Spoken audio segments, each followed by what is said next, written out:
Hello everyone. आज हम लोग यहाँ एसएससी स्टेनोग्राफर स्किल टेस्ट जो फ़ेज़ 2 होता है उसके बारे में कुछ बातें करेंगे और उनके बारे में जानेंगे।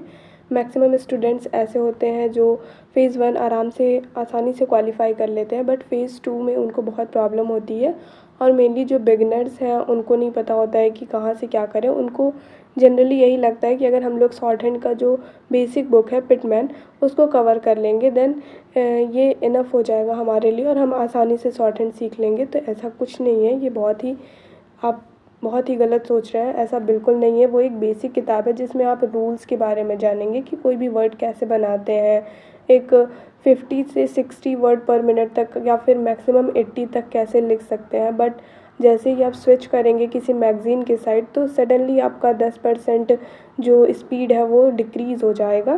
तो ऐसे ही हम देखेंगे कि कैसे हम आखिर स्किल में अपना एक्यूरेसी और साथ साथ नए वर्ड्स को ज़्यादा से ज़्यादा कोशिश करेंगे कवर कर ले और अच्छी हमारी एक्यूरेसी भी हो, स्पीड भी हो, दोनों को मेंटेन कर सके। तो अगर कोई भी स्टेनो शॉर्ट हैंड सीखता है तो वो उससे अवेयर होगा कि एक बेसिक बुक हमें पढ़नी होती है जिसमें कि ABCD स्टार्टिंग में हम पढ़ते हैं। अगर कोई इंग्लिश मीडियम का बच्चा है या फिर अगर हिंदी मीडियम का है तो वो क ख ग जैसे हम हिंदी इंग्लिश से स्टार्टिंग से पढ़ते हैं वैसे ये लैंग्वेज है और इसको भी हम लोग शॉर्ट हैंड में बेसिक से पढ़ते हैं।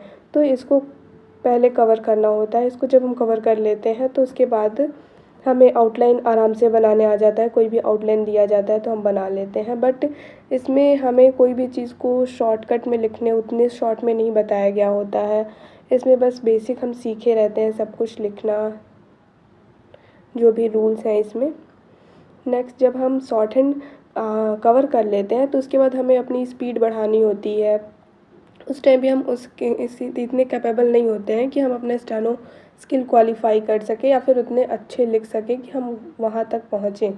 तो उसके लिए फिर हम क्या करते हैं कि हमें अपना बेसिक स्ट्रॉन्ग करना होता है और ज़्यादा, जिसमें कि बहुत सारे ग्रामर के रूल्स होते हैं, ग्रामोलॉगस होते हैं। तो उसके लिए आपके लिए ये बेस्ट बुक होगा 700 का।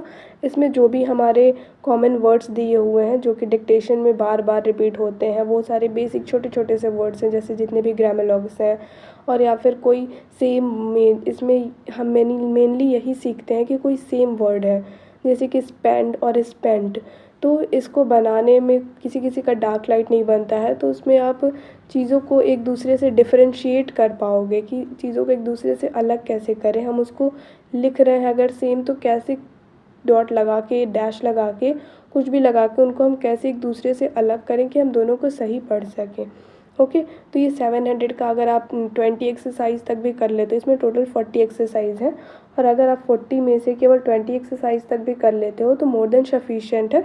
उसके बाद आप स्विच कर सकते हो किस पे उसके बाद फिर मॉडल स्पीड डिक्टेशन पे आप स्विच कर सकते हो। ये स्पीडोग्राफी है, मेनली ये स्पीड आपका बढ़ाने के लिए है। स्पीड आप उसमें भी बढ़ाइएगा बट उसमें बहुत ही बेसिक वर्ड्स हैं जो ग्रामर हैं या फिर बहुत सारे बहुत ही लो लेवल के वर्ड्स हैं। इसमें कुछ अच्छे वर्ड्स आपको मिलेंगे और इसका 3 वॉल्यूम होता है। स्पीडोग्राफी का भी 3 वॉल्यूम है बट अगर आप 2 वॉल्यूम कर लेंगे तो वो सफिशिएंट है। 2 वॉल्यूम से आपके अच्छे खासे वर्ड कवर हो जाएंगे। और आपका सबसे अच्छा है कि कोई भी वर्ड आपके लिए नया आता है तो आप अलग से एक रजिस्टर बनाओ और उसमें नोट डाउन करो और एक प्रॉपर टाइम इंटरवल के बाद उसको बार बार रिविज़न करो, तो ये हो जाएगा। और इसके वर्ड्स निकालने इसको बार बार इसका भी 2 वॉल्यूम तक, अगर आप कंप्लीट 2 वॉल्यूम का डिक्टेशन नहीं ले पाते हो तो 1 वॉल्यूम का डिक्टेशन ले लो और दोनों वॉल्यूम से जो भी हमारे वर्ड्स निकलते हैं सारे वर्ड्स को 5-5 एक्सरसाइज डेली करके कंप्लीट कर लो। बस वर्ड्स तक हो गया, उसका वर्ड्स का प्रैक्टिस कर लो और उसके बाद फिर नेक्स्ट मूव कर जाएंगे हम कैलाश चंद्रा पे। ये मेनली हम इंग्लिश वालों के लिए बता रहे हैं। और कैलाश चंद्रा में क्या होगा, कैलाश चंद्रा तो बहुत ज़्यादा है, 22 वॉल्यूम है। बट ऐसा नेसेसरी नहीं है कि जितने भी 22 वॉल्यूम्स हैं उनको सबको आपको कवर ही करना है। नहीं, अगर आप 22 वॉल्यूम्स है तो ऐसा नहीं है कि 1 से लेकर के 22 तक एकदम सीक्वेंस में प्रॉपर चलेंगे। नहीं, बीच बीच से हम कोई भी एक्सरसाइज उठाएंगे। उसका डिक्टेशन, बहुत सारे डिक्टेशंस हैं जो यूट्यूब पे ऑलरेडी पड़े हुए हैं, तो वहाँ से हम स्पीड बढ़ाएंगे धीरे धीरे अपना, नए नए वर्ड्स को इकट्ठे करके एक रजिस्टर पे नोट डाउन करेंगे और उसका प्रॉपर डेली प्रैक्टिस करेंगे। तो क्योंकि कैलाश चंद्रा बहुत ही लेंदी है और उसको कवर करना भी थोड़ा सा टिपिकल हो जाता है तो कोशिश कीजिए कि इसका एक्सरसाइज एक दिन डेली डिक्टेशन लिखना है, और वो जिस एक्सरसाइज का हम डिक्टेशन लिखते हैं वहाँ से हम वर्ड्स को निकालेंगे, उस वर्ड्स का प्रैक्टिस करेंगे और एक डिक्टेशन को 2 से 3 बार लिखने की कोशिश करेंगे। ठीक है। उसके बाद फिर जब कैलाश चंद्रा के साथ ही मेनली अगर हम कैलाश चंद्रा पे हमारा कमांड अच्छा हो जाता है तो हम स्किल में बैठने के लिए कैपेबल हो जाते हैं, हम क्वालिफाई करने के बहुत ही करीब हो जाते हैं। और साथ में जो लोग कैलाश चंद्रा लिखते हैं वो लोग प्रोग्रेसिव मैगजीन भी लिखते हैं। ये मंथली मैगजीन होता है और इसमें ये थोड़ा हाई लेवल का होता है, तो जो लोग इस पे अपना कमांड बना लेंगे उनके लिए स्किल है। तो जब हम कैलाश चंद्रा स्टार्ट कर देते हैं तो हम एक एडवांस में आ जाते हैं और उस टाइम हम PYQ भी कर सकते हैं। PYQ जो भी डिक्टेशंस हैं वो, या फिर प्रोग्रेसिव मैगजीन्स है, ये सब हमारे लिए बहुत ही बेनिफिशियल होता है। और अगर आपको कहीं अदर से भी कुछ मटेरियल मिले तो अब आपको बस प्रैक्टिस करना है, नए वर्ड्स देखने हैं, उसका प्रैक्टिस करना है, नए डिक्टेशन लिखने हैं। जहाँ से भी आपको डिक्टेशन मिले, कोई भी मैटर मिले, आप लिखिए, लेकिन बट डेली एक कैलाश चंद्रा ज़रूर करना चाहिए क्योंकि कैलाश चंद्रा मोस्ट इम्पॉर्टेंट है। और अगर कोई कैलाश चंद्रा का टोटल वॉल्यूम कवर कर लेता है तो उसके अलावा उसको कहीं भी कोई भी चीज़ और नहीं देखनी पड़ेगी। बट प्रैक्टिस के लिए हम बहुत सारे मैगज़ीन आते हैं, उनसे प्रैक्टिस करते हैं। PYQ तो बहुत ही इंपॉर्टेंट है, कभी कभी रिपीट हो जाता है, जैसे कि 24 में रिपीट हो गया था, 2019 का जो डिक्टेशन बोला गया था। तो इस वजह से क्या होगा कि हमें PYQ भी देखना है क्योंकि उससे हमें एक आइडिया मिलता है कि कैसे डिक्टेशंस पूछे जा रहे हैं। ओके, तो ठीक है, इतना मेन जो बेसिक से एडवांस तक का जाने के लिए इन सारे प्रोसेस से आपको, अगर आप इन सारे बुक को फॉलो करेंगे तो आप बहुत ही ईजी वे में चीज़ों को अच्छे से अचीव कर सकते हैं। क्योंकि कोई कोई होता है कि जैसे बेसिक कंप्लीट किया पिटमैन, उसके बाद तुरंत स्विच कर जाता है कैलाश चंद्रा पे, तो उसको सडनली बहुत सारे टिपिकल वर्ड्स मिलने लगते हैं और डिक्टेशन लिखने में भी उसका बहुत ज़्यादा छूट जाता है, तो डीमोटिवेटेड फील होता है। तो इस वजह से हमें एक प्रॉपर सीक्वेंस से चढ़ना होता है। इसीलिए पहले पिटमैन करो, फिर 700 करो। 700 में बहुत ही बेसिक, जैसे पिटमैन से थोड़ा सा लेवल उसका हाई होता है, मेन बेसिक ग्रामर या फिर बेसिक वर्ड्स जो हम लोग मेनली पिटमैन में बस वो स्पीड बिल्डिंग के लिए होता है।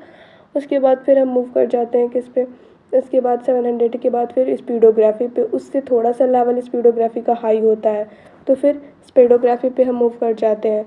तो सबसे पहले पिटमैन करो, देन फिर 700, फिर उसके बाद स्पीडोग्राफी। इसका 3 वॉल्यूम है GD बिस्ट का। उसके बाद जब यहाँ तक आप स्पीडोग्राफी पे अच्छा कमांड हो जाएगा, देन उसके बाद हम मूव करेंगे कैलाश चंद्रा पे।